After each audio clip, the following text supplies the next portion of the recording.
Bonjour à tous, donc je suis Véronique Maguer-Sata, je suis directrice de recherche au CNRS. Je suis également directrice adjointe du CRCL, Centre de recherche en cancérologie de Lyon, qui a à peu près 650 personnes qui sont entièrement dédiées au travail de recherche sur les cancers, et au sein duquel je dirige une équipe de recherche de 15 à 20 personnes.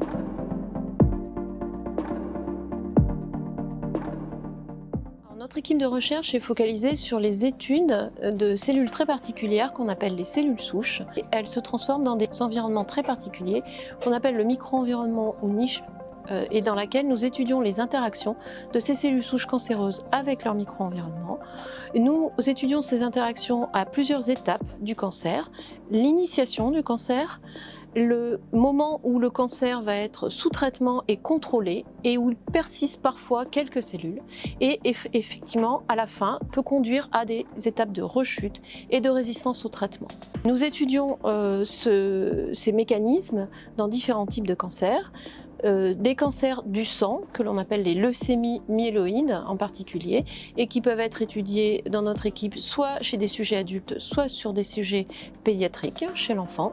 et également dans les cancers du sein chez l'adulte.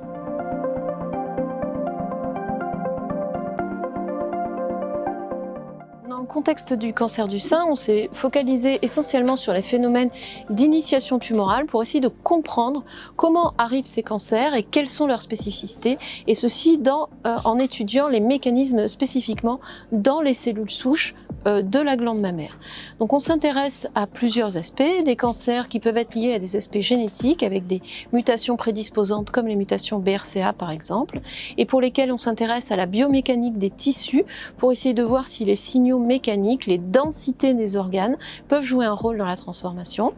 On s'intéresse également beaucoup à des effets des expositions environnementales sur ce type de cellules souches pour voir dans quelle mesure elles peuvent